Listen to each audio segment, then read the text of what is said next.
మీరు గవర్నమెంట్కి వస్తే నిరంతరాయంగా విద్యుత్ వస్తుంది, అది బంద్ చేస్తారా కంటిన్యూ చేస్తారా? రైతు బంద్ వస్తుంది, కంటిన్యూ చేస్తారా బంద్ చేస్తారా? తెలంగాణలో 95% రైతులు 3 ఎకరాల లోపున్న చిన్న సన్నకారు రైతులు. 3 ఎకరాల లోపల ఉంటే 1 ఎకరాకు నీళ్లు పారించాలి అంటే 1 గంట చాలు. 3 ఎకరాలకు నీళ్లు పట్టాలి, ఫుల్ 3 ఎకరాలు వ్యవసాయం చేస్తే రైతుకు 3 గంటలు చాలు. టోటల్ ఒక 8 గంటలు ఉచిత విద్యుత్ ఇస్తే సరిపోతుంది. కేవలం విద్యుత్ సంస్థల దగ్గర కమిషన్ కట్టుబడి వ్యవసాయం 24 గంటలు అనే స్లోగన్ తీసుకొచ్చాడు. ఉచిత కరెంట్లో మా చంద్రశేఖరరావు గారు ప్రజల్ని మభ్యపెడుతుండు. సో ఇట్లాంటి ఉచితం అనేది అనుచితంగా వ్యవహరించొద్దు, దాన్ని మన స్వార్థానికి వాడుకోకూడదని చెప్పి ఉచిత కరెంట్ విషయంలో స్పష్టంగా మా రైతు డిక్లరేషన్లో తెలంగాణలో 12% ఎస్టీస్ ఉన్నారు, 18% ఎస్సీస్ ఉన్నారు. 18% ఎస్సీస్ ఉన్న వర్గం నుంచి బట్టి విక్రమ గారిని సీఎం గా మీరు ప్రొజెక్ట్ చేశారు. 12% నుంచి వచ్చిన కానీ డిప్యూటీ సీఎం గా అనౌన్స్ చేశారు. డిమాండ్ ఫ్రమ్ గ్లోబల్ అన్నారు. Second, there are many people coming over here. And there are very few people from SC, ST, BC are coming here. What is your foreign education policy to bring them to United States? ఇక్కడ Congress party మీరు ఏమంటారు bigger picture చూడట్లేదు. AICC ప్రెసిడెంట్నే ఒక దళితుని మల్లికార్జున ఖర్గే గారిని 9 సార్లు MLA, 2 సార్లు MP, 1 సారి రాజ్యసభ 53 సంవత్సరాలు ప్రజా జీవితంలో ఉన్న మల్లికార్జున ఖర్గే గారిని కాంగ్రెస్ పార్టీ జాతీయ అధ్యక్షుడిగా చేసింది. కాబట్టి towards poor, towards Dalit, towards Adivasi Congress party policy ఉన్నది. ఎవరు ఆలోచన చేయనప్పుడే ఈ దేశానికి రాష్ట్రపతులను ఆ సెక్షన్స్ నుంచి కాంగ్రెస్ పార్టీ చేసింది.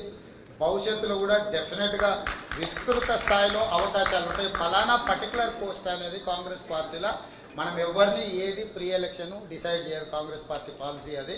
ఈవెన్ కర్ణాటకలో ఉన్న ఇవాళ మీకు అశోక్ గెహ్లాట్ ఓబీసీ, భూపేష్ బఘేల్ ఓబీసీ, సిద్ధరామయ్య గారు ఓబీసీ, సుక్కు ఒక్కడే ఫార్వర్డ్ కాస్ట్. అంటే 4 ముఖ్యమంత్రులు కాంగ్రెస్ ఉంటే 3 ఓబీసీలు. కాంగ్రెస్ పార్టీకి దళిత్ పార్టీ ప్రెసిడెంట్ ఉన్నాడు. సో కాంగ్రెస్ పార్టీ పేదల పక్షాన, ఓబీసీ, ఎస్సీ, ఎస్టీ, మైనారిటీల పక్షాన చాలా స్పష్టమైన విధానంతో ముందుకు వస్తుంది. డెఫినెట్గా ఎన్ఆర్ఐలు ఇచ్చిన సూచనను కూడా with in the party platform మీద డిస్కషన్ చేస్తాం. అవసరమైతే మీరు అన్నారు కదా ఉప ముఖ్యమంత్రి ఎందుకు, ఆ సందర్భం వస్తే అక్క ముఖ్యమంత్రి అమరవీరుల కుటుంబం అన్న ఒక క్వశ్చన్. అమరవీరుల కుటుంబం, తెలంగాణ అమరవీరుల కుటుంబం. ఒక్క నిమిషం. తెలంగాణ అమరవీరుల కుటుంబం ఒక్క క్వశ్చన్. కరెంటు విషయం కానీ ముఖ్యమంత్రి కానీ, ముఖ్యమంత్రి అంటే ఒకటి అంటారు గిరిజనుల ముఖ్యమంత్రి అంటారు, ఒకటి దళితులని నేను కూడా చెప్పిన గతంలో. పార్టీ ఏది నిర్ణయించి కట్టుబడి ఉంటాం. గిరిజనులో ఉన్నాడు, పొడే వీరయ్య ఉన్నాడు. దళితులు అనుకో దామోదర్ రాజారావు 4 ఏళ్ళు కాంగ్రెస్ పార్టీలో ఉన్నాడు, డిప్యూటీ సీఎంగా చేసాడు. మా బట్టి విక్రమార్క గారు ఉన్నారు, బీసీలలో నాయకులు ఉన్నారు. ఎవరికైనా ఇచ్చినా గెలిచిన ఎమ్మెల్యేల అభిప్రాయం తీసుకొని ఇవ్వాలని మా డిమాండ్. మాట్లాడినప్పుడు అదే ఫైనల్ అవుతుంది. 9 గంటల ఉచిత కరెంట్ ఇచ్చింది, ఇప్పుడు 8 గంటలు సరిపోతుందని రేవంత్ రెడ్డి అమెరికా వేదికగా అంటాడు. 3 గంటలు ఇంకనే రేవంత్ రెడ్డి అన్నాడా? అక్కడ అడిగిన వాళ్ళ క్వశ్చన్ తప్పుందా, ఈయన చెప్పిన ఆన్సర్ తప్పుందా, దాని మీద క్లారిఫై ఇవ్వాల్సిన బాధ్యత రేవంత్ రెడ్డి మీద ఉన్నది. నేను కొన్ని ఛానల్స్లో చూసినా 3 ఎకరాలు ఉన్నవానికి 95% మందికి 3 ఎకరాల భూమి ఉందన్నాడు. ఆయన దగ్గర స్టాటిస్టిక్ లేనట్టున్నాయి. అమెరికాలో కొద్దిగా కన్ఫ్యూజ్ అయినట్టున్నాయన. జనరల్గా ఎప్పుడు కూడా ఆయన నోరు జారడు. ఎందుకు ఏ విధంగా ఏ సందర్భంలో మాట్లాడిండో తెలియదు. దాన్ని కరెక్ట్ చేసుకొని రేపు మళ్ళీ ప్రెస్ మీట్ పెట్టి చెప్పి ఇక్కడ కేటీఆర్ గారు ఏంటంటే కాంగ్రెస్ ప్రభుత్వం వస్తుందని అందరికీ తెలుసు. దాన్ని ఇది ఒక ఛాన్స్ లాగా తీసుకొని దిష్టి బొమ్మలు తగలబెట్టాలను. కాంగ్రెస్ స్టాండ్ ఎట్లా ఉండబోతుంది రైతుల ఉచిత విద్యుత్కు సంబంధించి? కాంగ్రెస్ స్టాండ్ మీకు చెప్తున్నాను. ఇప్పటికే మా ఇన్ఛార్జ్ జనరల్ సెక్రటరీ కానీ సిఎల్పి లీడర్ కానీ మేమందరం మాట్లాడుకున్నాం. 24 అవర్స్లో 24 సెకండ్స్ కూడా కరెంటు పోకుండా క్వాలిటీ పవర్ ఫార్మర్స్కు ఉచితంగా ఇవ్వడం జరుగుతుంది. ఆంధ్రప్రదేశ్ ఉమ్మడి రాష్ట్రం ఉన్నప్పుడే కరెంటు ఛార్జీలు పెంచితే 7 గంటలు 9 గంటలు ఉచితంగా ఇచ్చి ఆ రోజు బట్టలు ఆరేసుకోవాలని చెప్పి చంద్రబాబు నాయుడు గారు అంటే బట్టలు ఆరేసుకోదు కాదు కరెంట్ ఇచ్చి చూపించినాం. దేశంలో మొట్టమొదటి రాష్ట్రం రాజశేఖర రెడ్డి గారు ముఖ్యమంత్రిగా కాంగ్రెస్ ప్రభుత్వం చేసింది. ఆ తర్వాత వేరే రాష్ట్రాలు ఉచిత కరెంటు మొదలుపెట్టింది. మీరు అర్థం చేసుకోవాలి. ఇక్కడ ఇలా అంత కష్టంగా ఇచ్చినాము. ఇలా ఆర్థికంగా కేసీఆరే చెప్తున్నట్టు గుజరాత్ తర్వాత ధనిక రాష్ట్రం అని. అవసరం లేకుండా 1000 కోట్ల సెక్రటేరియట్లు బిల్డింగ్లు కడతాం మనం. పోలీసులకు 1000 కోట్ల 100 కోట్ల కార్లు కొంటాం, ఏసీ కార్లు. రైతుల కోసం 24 గంటల కరెంటు ఇవ్వడం పెద్ద లెక్కన? ఖచ్చితంగా ఇచ్చి చూపిస్తాం. తూచా తప్పకుండా 20 ఏళ్ళ కింద రిటైర్ ఆఫీసర్ రఘుమారెడ్డి నలుగురు పట్టుకొని కార్లకెళ్ళి కూర్చోబెట్టి దింపిన గోపాలరావు అనే వరంగల్ డిస్కామ్కి సంబంధించిన సిఎండి 35 ఏళ్ళ కింద రిటైర్ అయ్యాడు. 30 ఏళ్ళ కింద నాకు తెలిసి లిఫ్ట్కి వెళ్ళి కూడా ఆఫీస్ రూమ్లకు పట్టుకుపోవాలి. అసలు గ్రౌండ్ లెవెల్లో మీరు ఒకసారి నల్గొండకు నా అమౌంట్ రండి, భువనగిరికి రండి. 10 గంటలు కూడా వస్తలేదు కరెంటు. ఇప్పుడు జగదీష్ రెడ్డి వదిలిపెట్టు. జగదీష్ రెడ్డి పవర్ లేని పవర్ మినిస్టర్. ఆయన చెప్తే ప్రభాకర్ ఫోన్ ఎత్తాడా? ఒకసారి ఎత్తమాను, మీరు పోయి మాట్లాడండి. జగదీష్ రెడ్డి ఫోన్ ప్రభాకర్ ఫోనే ఎత్తాడు. మా జిల్లా వాడు 10 ఏళ్ళకెళ్ళి చూస్తున్నా. ఆయన హయ్యర్ ఎడ్యుకేషన్ మినిస్టర్ ఉంటే ఒక్కసారి మహాత్మా గాంధీ యూనివర్సిటీ నల్గొండలు నేను కట్టి దాని లోపల కాలే పెట్టలే. ఆయన టైంపాస్ మినిస్టర్. ఆయన గురించి అంత సీరియస్గా మీరు ఇంత సీరియస్ డిస్కషన్. చంద్రబాబు మనిషి గాంధీ భవన్ లో ఉన్నాడు, రేవంత్ రెడ్డి చంద్రబాబు మూలాలు ఉన్న వ్యక్తి, అందుకనే ఉచిత విద్యుత్ మీద అట్లాంటి కామెంట్ చేస్తున్నాను కూడా. కామెంట్ ఎవరన్నారు? జగదీష్ రెడ్డి. జగదీష్ రెడ్డి గురించి మాట్లాడగా మా జిల్లాకు పోయి అడిగిపోయాను, చరిత్ర చెప్తాడు. 10 గంటలు కరెంట్ వస్తలేదు మా జిల్లాలో. నిన్న అప్పాజిపేట అనే విలేజ్ సబ్స్టేషన్ ఇక్కడ ఎస్సీ గారితో మాట్లాడి డైరెక్టర్లతో మాట్లాడి బ్రేకర్ లేక 6 నెలలకెళ్ళి 6 గంటల కరెంట్ వస్తుంది. కరెంట్ మినిస్టర్ జిల్లాలో ఒకసారి రివ్యూ చేసుకోడా? ఈ 20 ఏళ్ళ కింద రిసైర్ అయిన ఓల్డ్ ఏజ్ పర్సన్స్ని పెన్షన్ ఇచ్చి ఇంట్లో కూర్చోబెట్టక ఎందుకు నీకు పోస్టింగ్లు ఇస్తారు? 100 మంది ఐఏఎస్ ఆఫీసర్ ఖాళీగా ఉన్నారు, ఎందుకు ఇస్తలేవు కేసీఆర్? నీకు ఒక్కసారి ఆలోచించు. నిజంగా రైతుల ప్రేమ ఉంటే 20 ఏళ్ళ కింద రిటైర్ అయిన ఆఫీసర్లు ఏం అవసరం?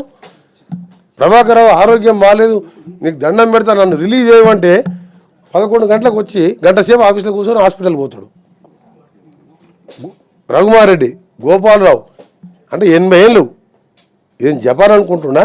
80 ఏళ్ళకి పనిచేస్తానికి 60 ఏళ్ళకు 50 ఏళ్ళ రిటైర్మెంట్ వయసు ఎందుకు పెట్టింది గవర్నమెంట్?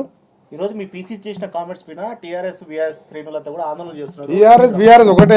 టీఆర్ఎస్ బీఆర్ఎస్ ఏంటంటే టీఆర్ఎస్ బీఆర్ 2 పార్టీలా?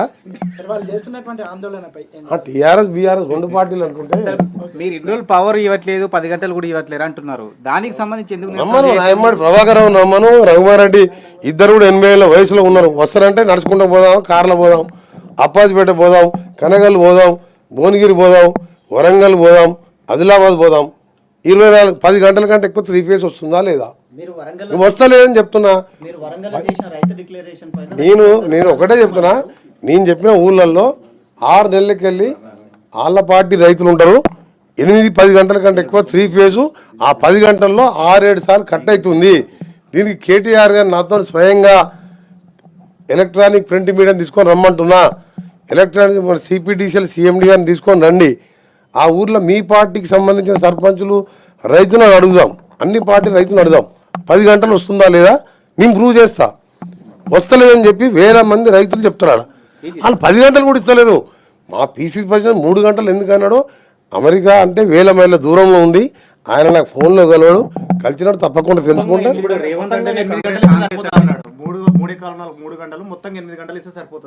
అది మొత్తం అదేం అర్థమైతలేదు. మరి ఏ సందర్భంలో మాట్లాడినట్టు తెలియడు. జనరల్గా రేవంత్ రెడ్డి గారు అట్లా మాట్లాడాడు, పార్టీని లైన్ దాటి మాట్లాడు కాబట్టి ఎందుకు మాట్లాడినో తెలుసుకుంటాను నేను కూడా. ఇప్పుడు కాంగ్రెస్ అంటేనే రేవంత్ అంటేనే కాంగ్రెస్ అని కూడా కామెంట్ చేశారు. అది గట్టిగా అంటే కార్యకర్తలు నవ్వుతారు పట్టుకొని. లక్షల మంది కాంగ్రెస్ పార్టీ కార్యకర్తలు అట్లా నేనన్నా తప్పే. కార్యకర్తలే నాయకులు. కాంగ్రెస్ పార్టీలో కథానాయకులు ఎవరు అంటే కార్యకర్తలు. రేవంత్ రెడ్డి 4-5 సంవత్సరాల కింద పార్టీలోకి వచ్చినా, నేను 30 ఏళ్ళకెళ్ళి ఉన్నా, అల్టిమేట్గా కార్యకర్తలు is the final. Revanth Reddy Congress Revanth Reddy అని ఆయన అనున్నాడు అంటే మాత్రం తప్పది. అదొక రాజకీయం. ఓడిపోతారని తెలుసు. 4000 రూపాయలు ఓల్డ్ ఏజ్ పెన్షన్ అది గ్రామాలకు బాగా పోయింది. రైతు డిక్లరేషన్ 2 లక్షల రుణమాఫీ, కౌలు రైతులకు 12,000. రేపు ప్రియాంక గాంధీ మీటింగ్, మన ఖమ్మం మీటింగ్లో 5-6 లక్షల సభ. వాళ్ళు టీఆర్ఎస్ని బీఆర్ఎస్గా మారితే 40 ఎకరాలలో 20 ఎకరాలు కూడా కుర్చీలు కూడా నిండాలి. రేపు పాలమూరు ప్రియాంక వస్తుంది, మహిళా డిక్లరేషన్ ఏమి ఇస్తుందో 5 పాయింట్ల గ్యారంటీ కార్డుతోనే పోతున్నాం. కాంగ్రెస్ గవర్నమెంట్ వస్తుంది. దాని మీద రేవంత్ రెడ్డి గారు ఏ సందర్భంలో అక్కడ అడిగిన వాళ్ళకు అడగడం తప్ప వాళ్ళు తప్పు అడిగిందా, ఈయన తప్పు చెప్పిందా, ఇవన్నీ పూర్తి వివరాలు తెలియదు. తెలుసుకున్న తర్వాత సీతక్కన సీఎంగా ప్రకటిస్తే అధిష్టానం మీరు ఒప్పుకుంటారా మరి ఎట్లా? నేను ఒప్పుకుంటా. ఎవరు ఇది కాంగ్రెస్ పార్టీ గెలిచిన 60 స్థానాల పైన వస్తే అప్పుడు సీఎం గురించి, పిసిసి చీఫ్ అప్పుడు పిసిసి చీఫ్కి సంబంధం లేదు. సీఎం పిసిసి చీఫ్కి సంబంధం ఉండదు.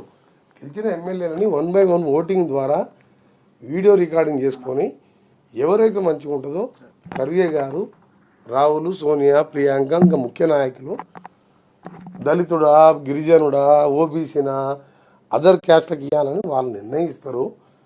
అక్కడ పిసిసి ప్రెసిడెంట్ ఏం పాత్ర ఉండదు. ఆయన ఒక ఎమ్మెల్యే ఉంటాడు, నేను ఒక ఎమ్మెల్యే ఉంటాడు, నేను కూడా ఒక ఓటు, నేను సీఎం రేసు ఉన్నా నేను ఒక ఓటు వేయాలి ఎవరికి కావాలి. అంత సీన్ లేదు. కాంగ్రెస్ పార్టీలో నువ్వు కాస్ క్వశ్చన్ వేసినా నేను ఏం చేసినా ఒకటి చెప్తున్నా. కాంగ్రెస్ పార్టీలో రాజశేఖర్ రెడ్డి నేను ఎప్పుడు కూడా కార్యకర్తనే చెప్పేవాడు. ఎవరైనా సీఎం అంటే కూడా అలాంటి మైక్ ఆడబడేసి ఉపన్యాసం బంద్ చేసి కుర్చీలో కూర్చునేవాడు. పిసిసి ప్రెసిడెంట్ అనేవాడు కార్యకర్తలకు, హైకమాండ్కు కోఆర్డినేటర్. పిసిసి ప్రెసిడెంట్ పైసా చెల్లదు ఇక్కడ. అందుకనే చెప్తున్నా, నేను రేపు పిసిసి ప్రెసిడెంట్ అయినా, ఇప్పుడు నేను స్టార్ క్యాంపెయినర్, నేను ఒక కార్యకర్తనే. మీరు కన్ఫ్యూజ్ కావద్దు, మీరు కాస్ క్వశ్చన్ లేదు, మీరు నాకు రేవంత్ రెడ్డి గారిని క్వశ్చన్ లేదు, మాకు పంచాయతీ పెట్టద్దు. నేను కేటీఆర్ గారు పిలుపునిచ్చి ఏం పని లేనట్టు 10 గంటల కరెంట్ వస్తలేదు, కేసీఆర్ ఆ ముసలి ఆఫీసులు తీసుకొని పోయిరా ఊళ్ళో తెలంగాణ తిరిగిరా. ఒకసారి చెప్తుంది రెడ్డి అక్కడికి వెళ్ళి క్లారిఫై ఇస్తాడు. రేవంత్ రెడ్డి పార్టీ కాదు, ఇక్కడ లక్షల మంది కార్యకర్తలు పార్టీ. కాంగ్రెస్ పార్టీ అంటే 140 సంవత్సరాల చరిత్ర ఉన్న పార్టీ. రేవంత్ రెడ్డి చెప్పింది ఆయన వ్యక్తిగతం, ఆయన వ్యక్తిగత హోదాలో చెప్పింది తప్ప పిసిసి ప్రెసిడెంట్ వేదాలో కరెంటు విషయం కానీ, ముఖ్యమంత్రి కానీ